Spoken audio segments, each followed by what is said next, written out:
Yes, please. You can introduce yourself and then you can go on with the section. Thank you. Okay, well, thank you so much once again. It's a real honor to be invited to speak, especially as you are starting this very important program. Um, for me, I'll give you a bit about myself. So I currently work in Kenya, organization called the Equity Group Foundation, and the Equity Group Foundation belongs to a bank called the Equity Bank, and the foundation is there to do social good all over where the bank has presence. So currently, we have a college counseling program in the English pillar, in the education pillar, and the college counseling program works in 4 countries: Kenya, Uganda, Rwanda, and DRC at the moment. But there are plans of expansion as the bank also expands its impact to, to various countries. Um, Before that, I was also a college counselor in a program in Burundi called the Tujenge Africa Foundation, where they work with very talented students academically, but who come from humble family backgrounds. And we are there to bridge the opportunity gap that they would like to seek as they go to universities. And then before that, I was also a student, like you guys are hoping to be. This is a few years back. I was an undergraduate student at Yale University in the USA, and I was there from 2009 to 2014, studying economics. And then after that, I joined the education space in the social impact side. So that's my short story, my journey into the education sector. I'm really thrilled to be a part of the various organizations I've worked with, and now to also be a friend of such an amazing organization like the WAAW Foundation. Uh, I don't know if this is a moment where I'm supposed to give a speech or it's just introduction, and then I'll give a speech later. What did you suggest, Jessica? Thank you very much, David. Please, you can go on and give your speech. Right. So thank you again. uh, for me, as an educator, maybe I found that the younger people these days are not used to being given speeches and lectures, but rather they'd rather be involved in a conversation, in something that's more conversational, like the one we are having right now. So I don't know if it's okay if you can ask a few people just to share with me what their hopes are as they are joining this college access program. You can have maybe 2 people just share with me what their aspirations are as they're joining the college access program. Any 2 people?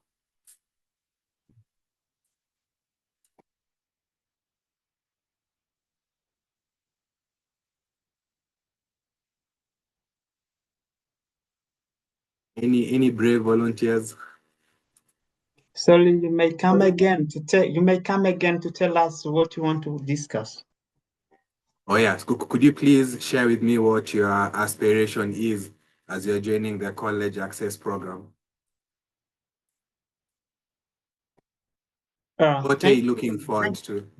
thank you, Elik. The first things that I is inspiring me is all about empowering women about the STEM, sciences and technology. Just I really like it to be the one of the educator who can contribute in that system that can empower women about sciences and technology. Thank you. So much.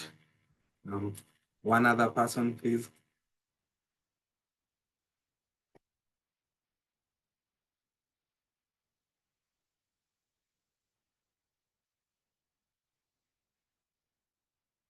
Any other volunteer? Just one more.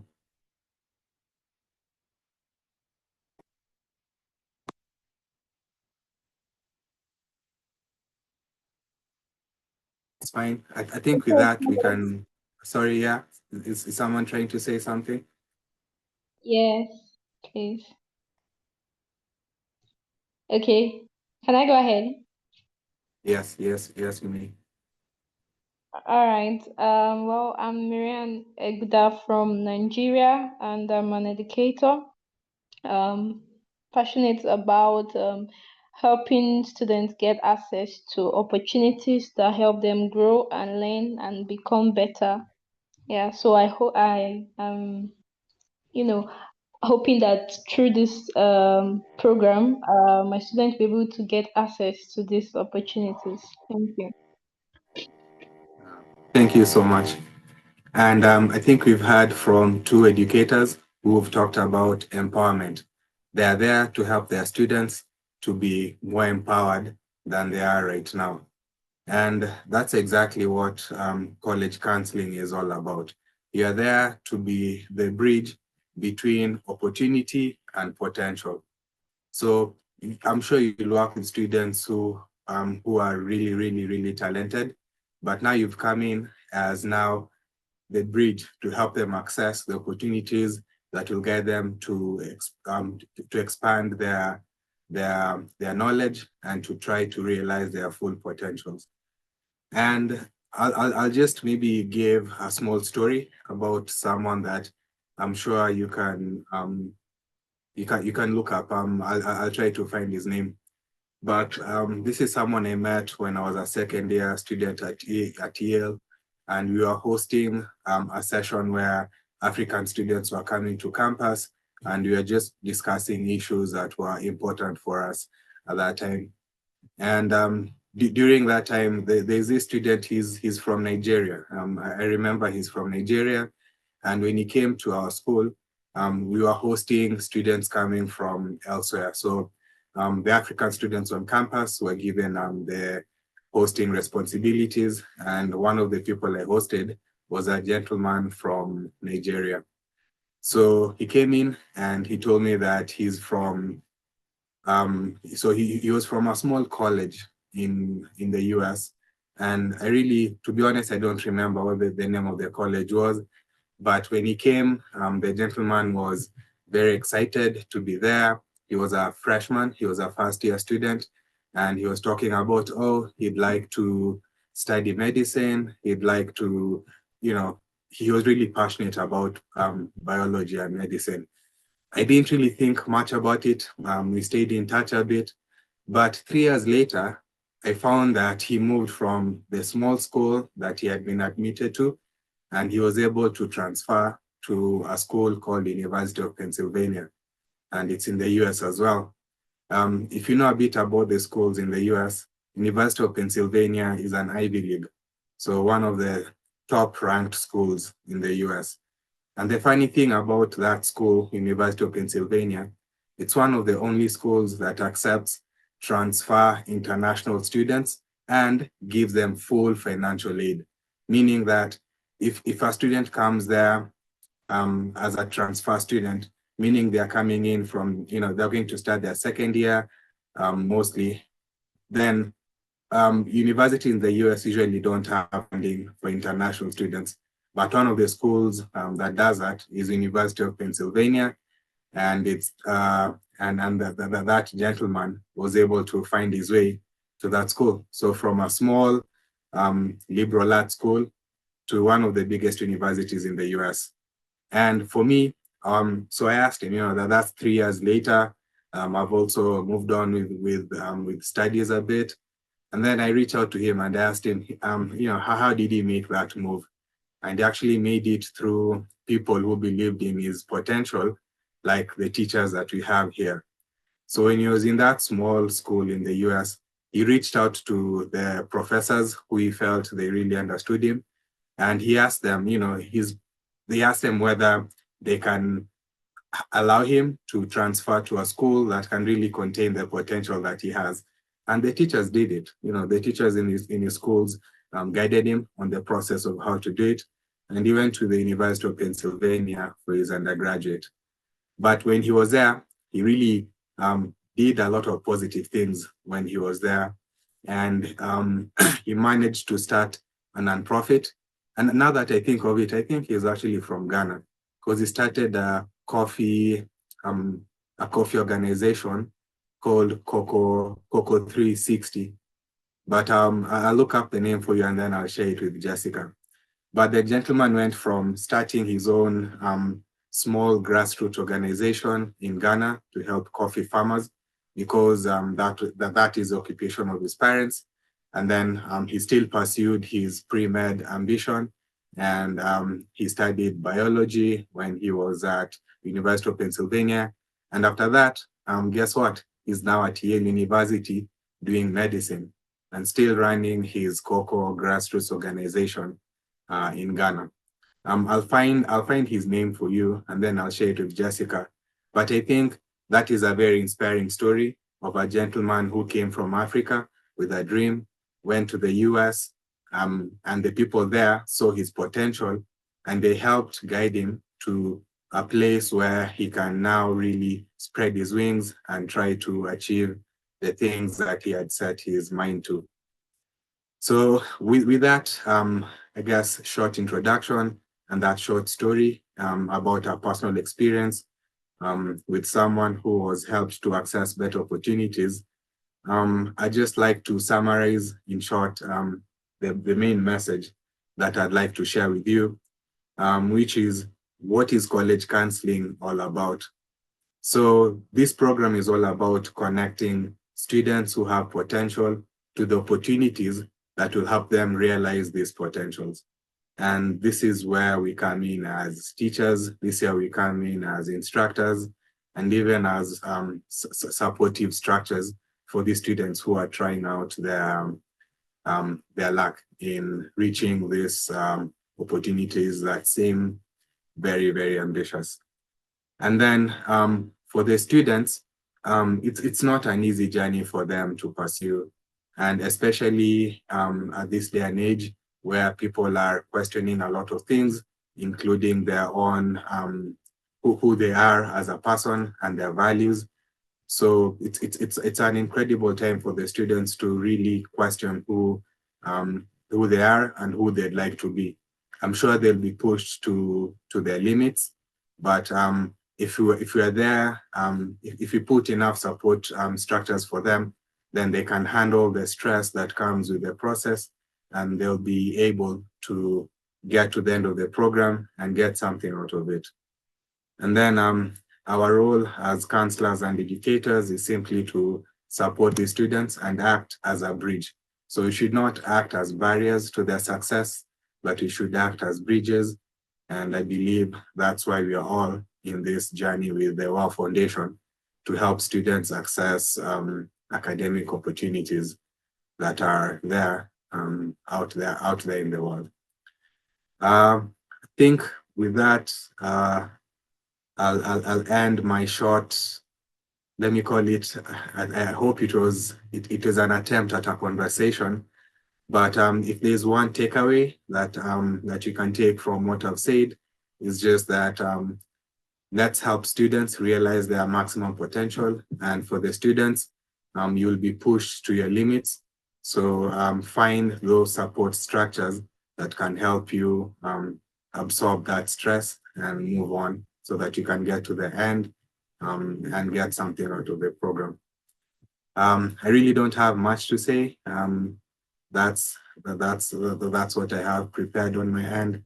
And thank you so much, WAAW Foundation. Thank you so much, Jessica, for inviting me, and for everyone who's in this call. It's a real pleasure to be with you and to walk with you through this journey. Thank you so much. I think back to you, Jessica.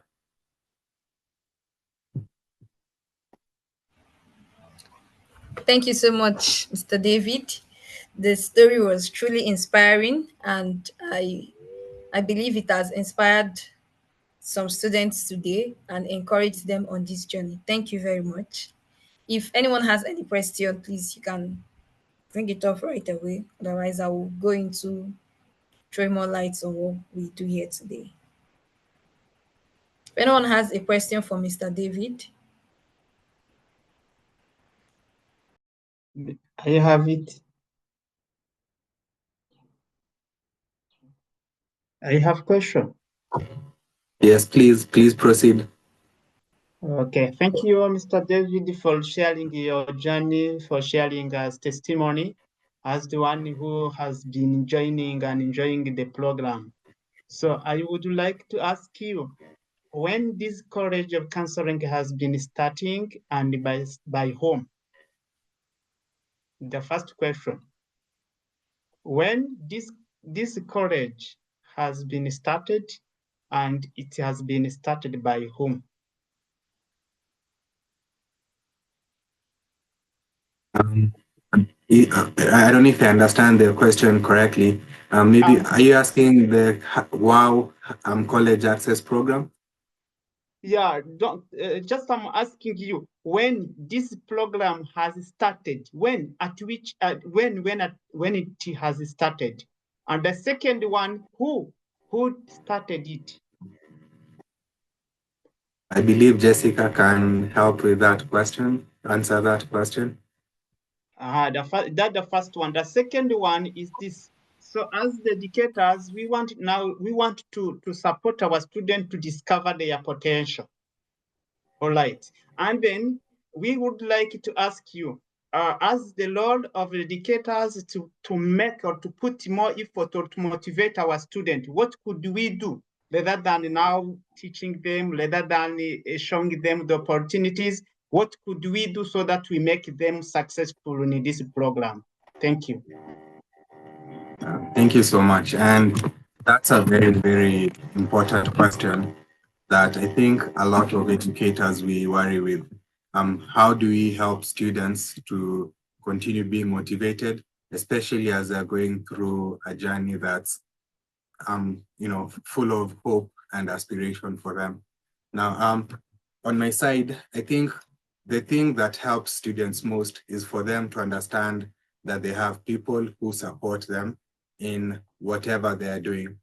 So other than you helping them, understand how to make quality applications and maybe how to take exams better, the best thing you can do is just to be a listening and someone who helps them figure out solutions to issues that they are facing. Um, I feel like for a lot of young people, they feel like their problems are the biggest in the world, and it's they're the biggest problems anyone can face. But it's up to us as educators to bring that perspective and to help them understand that whatever you're going through is something that can be handled. So us as educators, we help them with the tools to handle those situations that they find difficult. So I think on my side is just what I think the best thing we can do is to be there for them and to help them understand that there are support structures in us that can help them tackle any difficult situations that they may be facing in their academic journey. I think that's what I've experienced, at least for me as a teacher.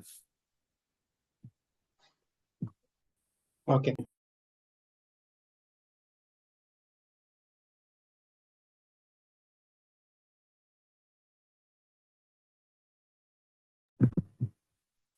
If you have any other David, question. okay.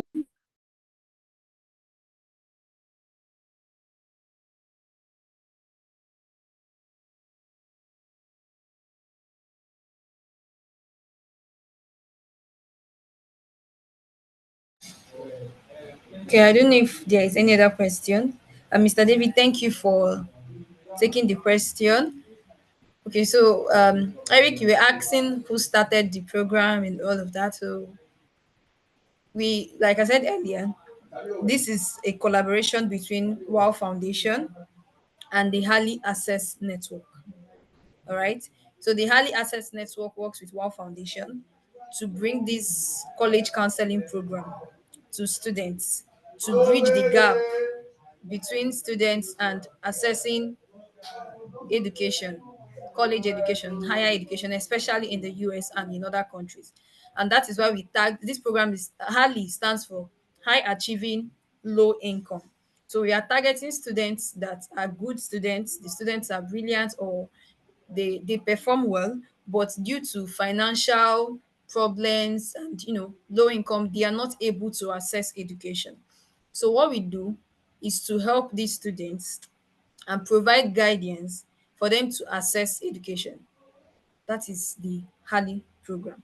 So it's more like a collaboration between HALI Access Network and WAAW Foundation. Now, HALI Access Network has a lot of organizations they work with, and WAAW Foundation is one of them. So that is why we are having this college counseling program. I hope that answers your question, Eric.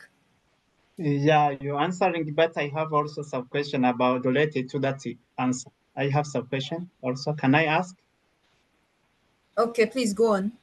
Okay, you just told us that is connecting WAA Foundation with the RD College Foundation. They are now collaborating one another, and then you say also you need to provide a help. You provide guidance in application or to access in education to the student.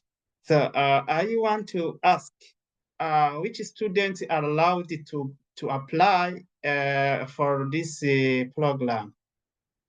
Thank you. Okay, so at WAAW Foundation, we don't students don't apply, they get nominated. All right. So we work with teachers. We have a broad community of teachers and schools we work with. So we these teachers and the schools they nominate students, and specifically high achieving low income students.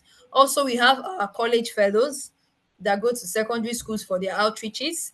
And when they go to these schools and they encounter students that they feel they fall under this category of high achieving low income, they can also nominate them for this program. And specifically, we nominate students in their final year of study, students that are ready to proceed to college. So if you're in Nigeria, we're looking at students in SS3, or maybe some in SS2 that can maybe write WAEC in SS2 and want to proceed to university or to college from there. So these are the students we nominate and work with. Okay, thank you. And then me, I nominate my student as an indicator. Then I want to see, I have the three categories of a student. The one that are ongoing in education, they are still studying in a senior 4, senior 5, senior 6. The one is completed this year. So I ask, is that one able to apply, or that one can join the program just now or not? Is still waiting for your condition, I can say. Thank you. Sorry, I didn't get the class of the student you stated. Yeah, I'm saying this. My student that I nominate as an educator, I really know them. They are brilliant. Mm. They are capable to proceed the colleges and university. They are getting good scores, but from the poor or the low income family. So I want to ask you, the one who are still studying, they are now remaining 1 year to complete secondary school. But the others, they have completed this year. Is that capable to join the program, or do you have also another step to work on? Thank you. Okay, if the student is willing and ready to proceed to college by next year, then fine, the student can join the program. Otherwise, if the student still has 1 year to finish before he or she starts preparing for college, the student can join the program next year when they're in their final year. Yes, I get you. Yeah, okay. Thank you very much for your responses. Is there any other question? You're welcome. Okay, so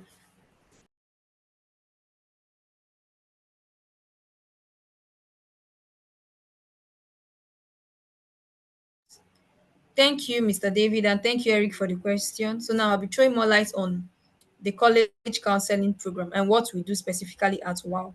So from now henceforth, we have some students that we've selected, of course, who will be going through this HALI program with us.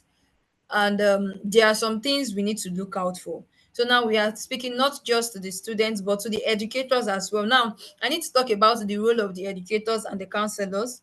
Okay, these students are they are new to this. Some of them might not have, they don't, in fact, they don't have experience. Not some of them, they don't. So our duties as educators and as counselors is to walk them through this path, all right, to help them. First of all, you need to help them, look at schools. For example, somebody, if you want to, a student that wants to study this particular course, all right, you can start looking out for schools that you want to target in this country. Of course, schools that offer the course you're taking, right? So your job or your duty as an educator, as a counselor, is to guide these students when they come to, okay, and say, okay, these are the schools I want to look into. You can help them and say, okay, does this school offer this program? You can help them navigate how to even, go through these websites or know what each school offers and what school suits them. Because it's not just about the school or whether it takes, because there are some schools that suits a student or that is better fitted for a particular program. Please give me a minute. Let me share my screen.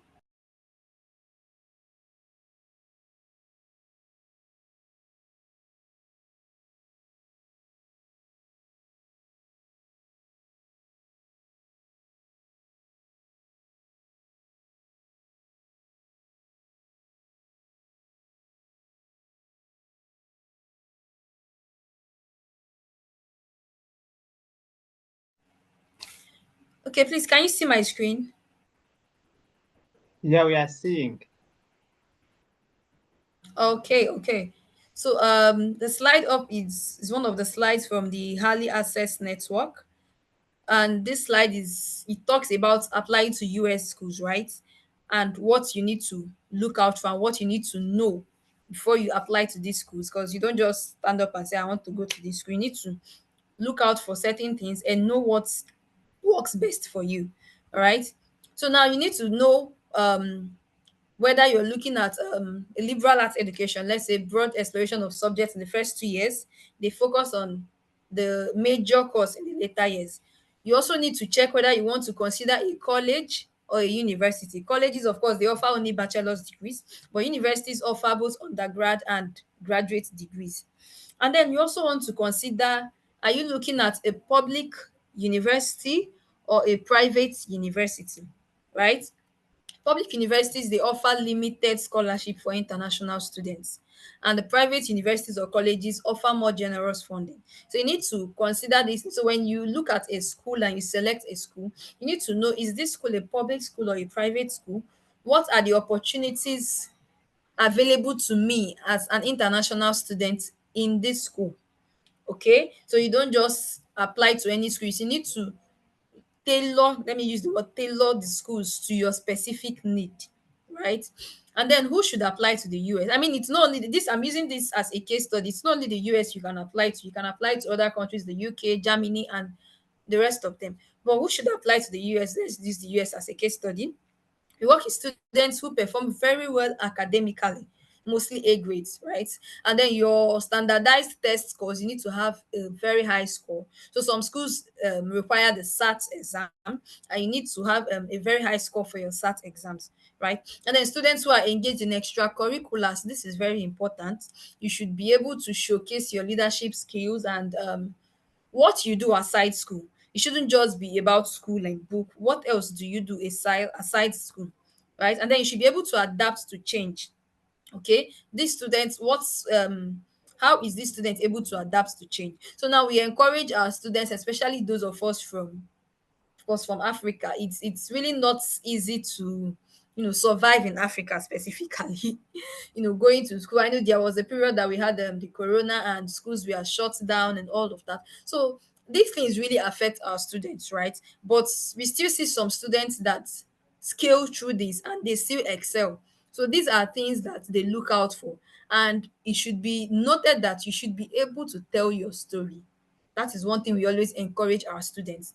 Tell your story. Don't tell another person's story. Tell your story. Your story might be, you might be thinking, what is this? This is, it's not something I should put out there for application. But believe me, that story might be the game changer in your application. Okay, and we also look out for students who have a wide curiosity and open mind, right? Not just narrow academic interest. You should be able to be open and diversified. Okay, and then engagement in learning. What US unis look for in students? They also look for students with strong academic performance. Of course, I said that. Your scores, the SAT or the ACT exams, whichever one you have, high scores are very important. And then intellectual curiosity, of course, going beyond the curriculum. It's not just schoolwork and all of that. Okay, and then for the applications, some of us might be wondering, how do I go through this application? So a lot of schools in the US use the common application, right? It's an app, of course, from the word common app. It's common. So it's used for a lot of applications in the universities in US. So this is I don't know, for some of us in Nigeria, if you know Scholastica, it works like Scholastica. So you apply or you upload your documents, your details, you fill in every necessary detail on the common app, and then you can use the common app to apply to more than one school. So instead of filling application in each school to their respective website and application portal, you can fill a common app application and use it to apply to different schools. Now you need to check for the school you're applying to know if the school takes common app application or it must be done through the school website. Please let me know if you're still hearing me and you're still following. Yes, please. Yes, we are still Thank you, following. Marianne. I want to hear from the students. I see We can some hear of you, them are ma. not using. We can hear you, ma. Okay, thank you, Afolabi. All right. I'm Thank listening, you. ma. Okay, okay. All right. So we the common app can be used. It's widely used for admission, and there are six components, all important. You look at your profile, your family, education, testing, activities, writing. Writing is especially important. It's in writing that you now tell us, that is where you tell us your story. You know, I've been saying tell us your story, tell us your story. So it's in this writing that you tell us your story, right? And then courses and grades, and then there are supplemental requirements, and this includes letters of recommendation. This is where our teachers, our educators, our counselors are going to come in handy, because you'll be writing letters of recommendation for these students. Now your letter of recommendation can push your students, or it can delay your students or stop your students. Your letter of recommendation can be actually very helpful to push your students application. So we need to ensure that we write a very strong recommendation for our students. And then, so that a few units have their own form, like I said earlier. So you need to check with the school you're applying to. Does the school use common app application, or there is a peculiar one to the school? So you need to check all these things and before you start applying. And then supporting documents. Some of the documents you might be asked to upload or to submit, you'll be needing your transcripts, your school transcript, of course, secondary school transcripts, your grade reports or exam results, your SAT scores, and the rest of them. So this also, teachers will also help, the educators will also help in ensuring the students' transcripts are obtained and also sent across to the university. Letters of recommendation as well, like I said, two from teachers, one from school or your advisor. The student does not submit a letter of recommendation. It has to be submitted by the teacher or by the counselor. So your letter of recommendation is really needed. And then certificates or awards, some of them might not be required, but if it's requested, you can attach it. And another thing is deadline. Please ensure you submit all your documents before the deadline. Don't be submitting documents after deadline. All right. And then we talk about funding, right? How do you navigate funding? Now, there are different scholarship opportunities available in the US. There is a merit-based scholarship, of course, awarded maybe for talent, for your achievement, for special qualities. Some of them might be partial and may not be provided every year. And this type of scholarship is seen more commonly in at public universities, right? But we have the need-based financial aid. Now, this is I feel like this is where we want to base. So you provided to cover the family's shortfall, of course, we applied for each year, yeah. So this is more like it's more commonly at private universities. So but you need to check. That's why I said you need to do a comprehensive research. You don't just choose a school and start applying. You need to check what scholarships does this school offer, because you might apply and get an admission and then there is no scholarship. So how do you fund yourself? You do I'm not sure you have the capacity to fund yourself. So you need to be, as you're looking out for a school, be looking out for scholarship opportunities as well. All right. And then no fin aid package is truly full. So you might see some scholarship or some of them will say fully funded. Yeah, the fully funded means they can cover direct costs, your tuition, accommodation, food. But that does not mean you still don't need to do anything, right? Some of them you might still need to process your visa, get your clothes, book your flights. It depends. Some of them might still cover them, but when you see a fully funded, that does not mean that you don't have to spend anything. Something might still come out. All right. And then we look at, also there is a CSS profile. It is used for financial aid application. It's not really advised.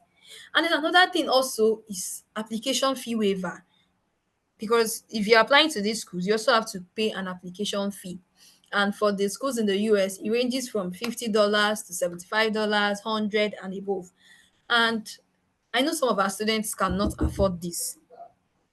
So what do we encourage? You start looking out for application fee waiver. All right. Some schools waive courses for students, waive the application fee for international students or for African students. Some schools waive this application fee. So you need to look out for the schools and check if there is an application fee waiver. And if there is, you also check if it applies to you. Are you able to qualify for this application fee waiver?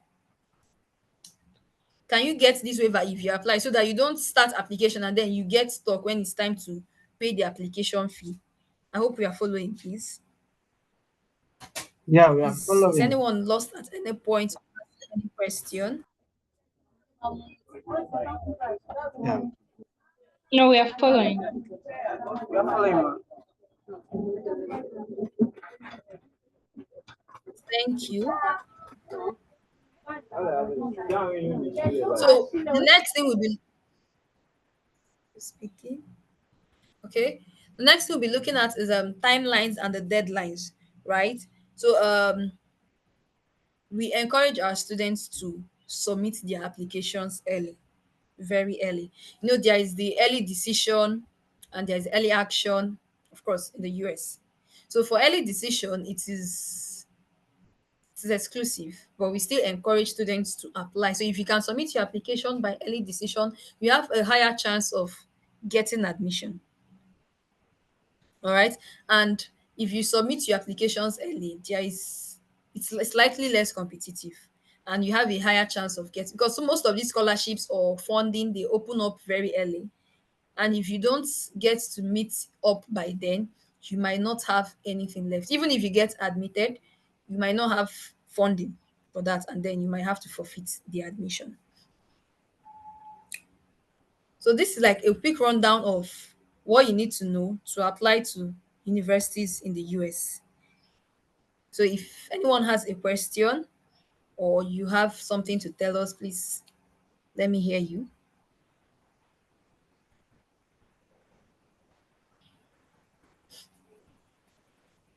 Yeah, I have a question. Okay. Yeah, thank you for more details and explanation about this program and how we needed to do follow up our student in the process of application, how they needed to work on time and meet every requirements. But I want also to ask about how they need to get the full funded scholarship. Is this possible for the one who not yet get admission letter, or is the one for is the one who has got the admission letter? So I want you to clarify about this. Thank you. Okay, so there are scholarship opportunities in some schools in the US. Let's take for example, I know of Stanford University. Okay, so Stanford University, there is the Knight Hennessy Scholarship. Okay, but before you can apply to this scholarship, you need to also, or while you're applying for the scholarship, you need to apply to the school. So some of them work hand in hand with the school. There's no way you will get the scholarship and not get admitted to the school. I mean, but you can still get admitted to the school and not get the scholarship. But then there are still some scholarships that are just open. Okay, let's take for example, in the UK we have the Commonwealth Scholarship, we have Chevening Scholarship. This scholarship sponsors or supports students, international students studying in these countries. So there are different scholarship opportunities. So that's why I said you need to first of all tailor down your research. First, tailor it down to the countries or the countries you're looking for or looking towards. And then you can tailor it down to the schools. Now, when you get down to the schools, you need to now know the schools that are a good fit for the students. I'm speaking to both the students because they are the ones that will do bulk of the work. It is their application. It's like this is your race. You need to fight to get into this. The what we do at WAAW and the college counselors as well is to support these students. So we are not the ones to do the application for you. You are the one doing the application, but we support you, and your teachers as well will support you and guide you. When you finish drafting your essay, you can send to your teacher to look through and make corrections and all of that.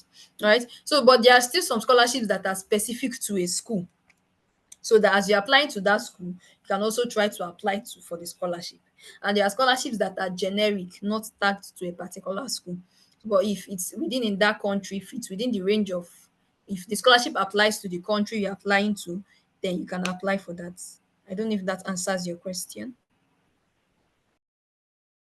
Yeah, you are answering my question, but I have also another sub question about related to that. Um, you are saying you say that we need to do research, and then we know about the school. After knowing the school, we need to start application. I can get you. And then I'm asking you, is this a Harry College? Harry College Foundation has some scholarship or available scholarship. If they are, so it's better to share for us and for a student to know more about the things. Thank you. Okay, thank you for that. I was going to get to that. There is no scholarship specifically for now, of course. When we had the Ashinaga Initiative, Africa Initiative open, and it was specific for, of course, high achieving low income students. And also, but there are some criteria or conditions. The student has to be an orphan and all of that. So, but once we see scholarship opportunities, definitely we'll share with our HALI students. All right. But what we do for our students to support this whole application process, because we know it's a lot, from the application fees, that's if you don't get a fee waiver, to the writing the standardized tests and all of that. So what we do at WOW in collaboration with HALI is that we help our students for the SAT exams. So when a student prepares and is ready to write the SAT exam, we can offer our students a waiver code for the SAT exams. So they don't have to pay to write the SAT. Due to the collaboration we have with HALI and the college board, we give them a voucher or a code that they can impute, and automatically the application fee is paid. So that is the support we offer at WAAW Foundation in terms of, let's say, monetary or for the process. Then the rest is the support, the guidance, and all. And then the follow up, of course. We also nominate students for the Commonwealth Scholarship, but that is for masters, not at the undergraduate level. I don't know if that makes sense. And being tagged to HALI, we get some. Will I use the word connections? Okay, towards the end of the section, I was still going to talk about the UBC section coming up very soon. So we have a section with the University of British Columbia in Canada. So they are going to host our HALI students. It's a virtual section, and walk them through what they need to know in the application process for the schools. So sometimes in this section, they might offer free application fee waivers. I'm not saying it's certain sometimes. And even if they don't, they will provide more guidance. And also, you can connect with them. Now, there's another thing we also encourage our students to do is to maybe reach out to supervisors and teachers or lecturers in your preferred school. So you can try to start making a connect with them. It also helps your application. When you have a supervisor, a student speaking for you already from the school you are applying to. I don't know if that makes sense. Yeah, it makes sense. I get you. And thank you very much for your clarification.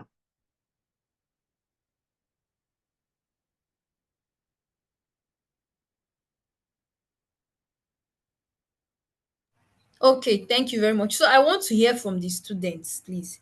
So if you're a student, you are here.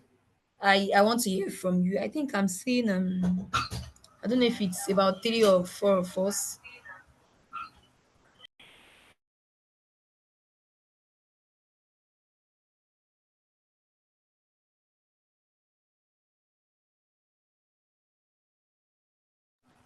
So please, I want to hear from our students. Can can introduce yourself. Please let me meet you. Or you can turn on your video as well. I want to see our students.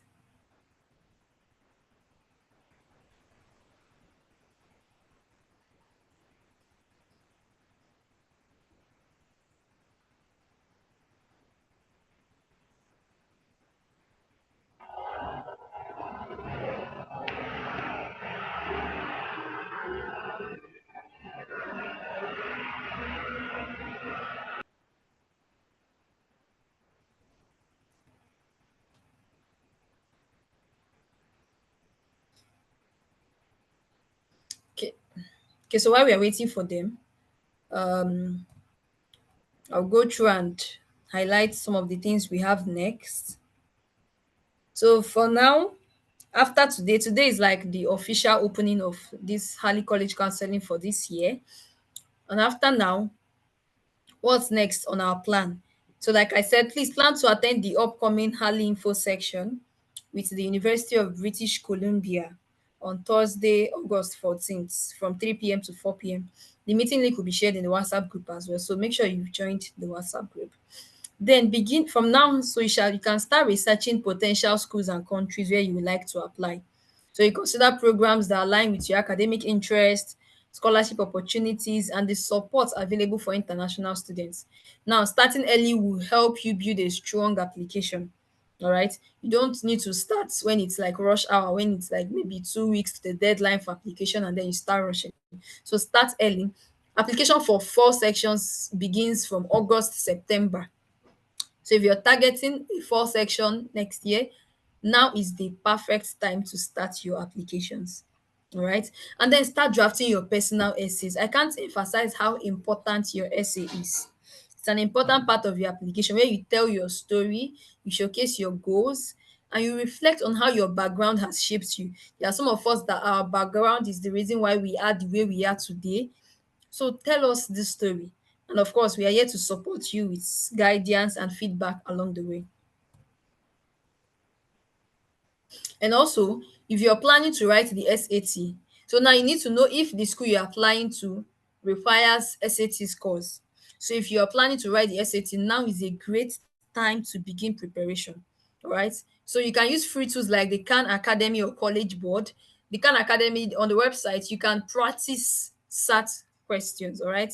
You can have like a mock SAT exam. You practice so that you can get used to the system and the questions, right? And then you aim to study consistently because is even though SATs are optional at many universities, it strengthens your application if you have one. So please, if you're planning to write the SAT, you need to start now to start preparing. So research on SAT questions. I've given you an example of Khan Academy. You can use Khan Academy to practice for your start, and then start gathering your documents, your transcripts, your certificates, your recommendation letters, any document or everything you need to start gathering them now. And then make sure you've joined the WhatsApp group. That is, I can't emphasize how important that is as well, because that's our main space for communications, for announcements, and for any resources we have. So I sent the email or the link to each and every one of us on WhatsApp via email, sorry. So if you've not joined the group, please check your email and join the group so that you can stay tuned to our communications and everything going on. So I don't know if anybody has a question now. The students, I want to hear from the students. So if you have a question, you can unmute yourself and speak.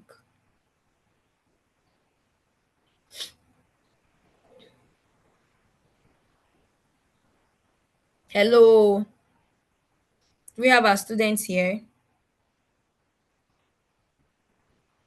Good afternoon, ma'am. Good Hello. afternoon. Yeah, I am a teacher, not a student, but I want to speak on behalf of one of the students that I refer to the HALI program, the WAAW HALI program.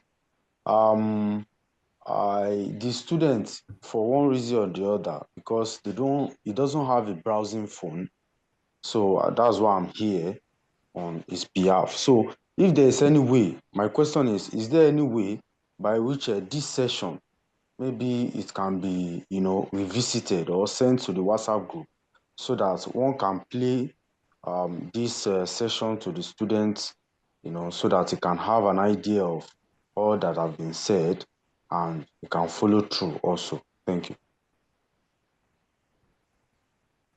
Okay, thank you very much for that, Balogun. The section is recorded or is being recorded, and after today or when the recording is up, we'll share the recording with everyone here. We'll share it on the WhatsApp group. Does that answer your question? Yes, thank you so much. Thank you so much. Another question I would like to ask is, as a teacher, what benefits would teachers get from this HALI program? Because you see, I know that most of the programs, like you have been talking about, is talking about the students. But what is in it for the teachers too to benefit? Thank you.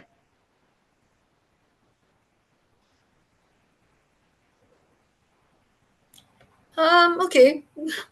I don't know. I don't have something I would tell you and say this is the benefit you get as a teacher. Maybe the joy that you helped a student access college. A student who ordinarily wouldn't have been able to do that. A student you nominated for this opportunity. Not a good number of students have this opportunity. But your student is lucky to be here today because you nominated he or she for this program. So maybe that's, I don't know if that counts as a benefit, but that is, we don't have any because what we are working towards is the students. We want them to access college, to access education in a very good way, not minding their low income or financial background. So I don't have any specific benefit. I'll say this is what you benefit as a teacher. There's no tangible, there's no monetary benefits and all of that. But maybe the joy that you help the students access good education, quality education. I think that is it for me. Okay. Yeah, Okay, thank you. But you see, that's part of the things that we need to look into. I'm sorry to say, because you see, as teachers, we breed students, and it is our joy that our students excel wherever they go. In fact, I have been able to nominate a student for this HALI program, and I love doing that, helping those younger ones that are less privileged, like they are not well to do.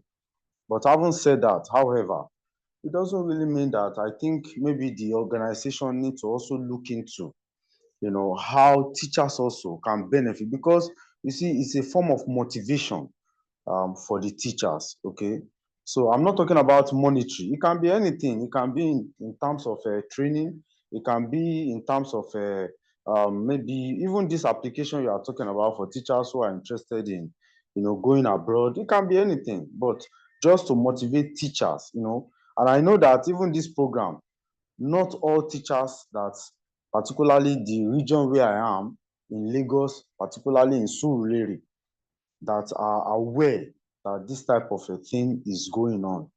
I, for one thing, would want to tell, or I would, of course, tell other teachers that these are the things that WAAW HALI is doing. This is the kind of program that is going on and my students has already benefited from it. But you see, when there's no motivation, some of these things, teachers would want to relent in most of their effort. I really appreciate your organization, but what I'm saying is that they can do more and they should also look to the angle of the teachers. Thank you.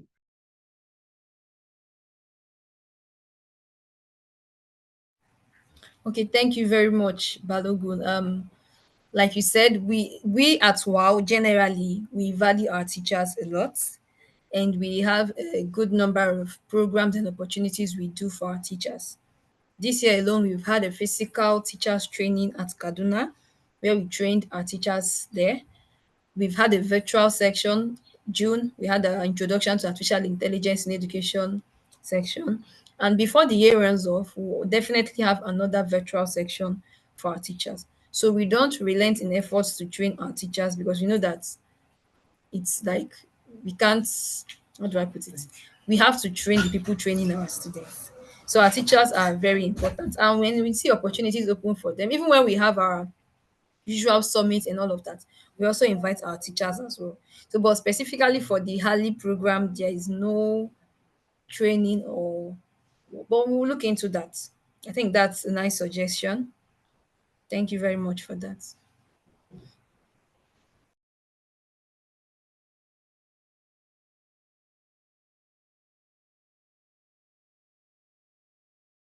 So I don't know if any other person has a question or any other suggestion. So, one suggestion. Okay. Thank you very much for this onboarding session, which is very important to us. I want you to share this recording of session to the student who has been struggling to join the meeting. And also you need to share the opportunities of the scholarship that will be available. It will be nice once you share the opportunities for the scholarship that will be available. Thank you very much for this point. Okay, thank you for that. We'll definitely share the recording of the section with our students. And like I said, we don't have a specific scholarship opportunity available right now. But again, that's why I said the student has to research, and the teacher or the educator can also guide them. There are a lot of scholarship opportunities open. Like I said, for the UK currently, we have the Chevening Scholarship, we have the Commonwealth Scholarship, we have I think DAAD scholarship, Erasmus Mundus scholarship, a lot. So, but you need to. That's why some of them are country specific. Okay, so if the student discovers what country they are looking at, maybe the US or UK or Germany or Spain, whatever country you're targeting, then you can start researching scholarship opportunities targeted to that country. I don't know if that makes sense. Yeah, makes sense.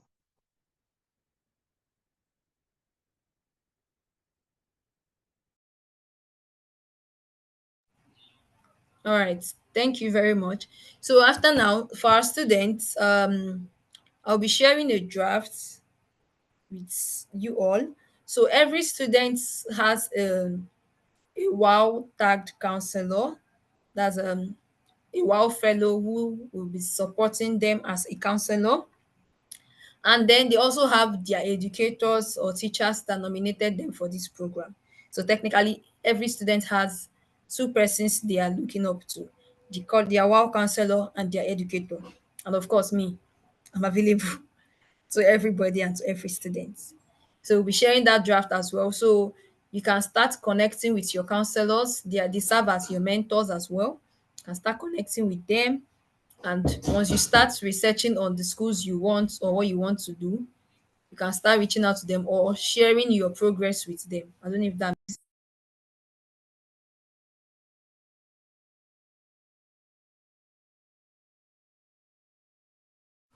So once again, thank you everyone for joining us this afternoon. And we'll keep in touch the WhatsApp group and share more details. And thank you to our educators, Eric, Balogun, Marianne, for joining us today. Thank you very much. We hope to keep in touch after now. Excuse me, ma. Good afternoon.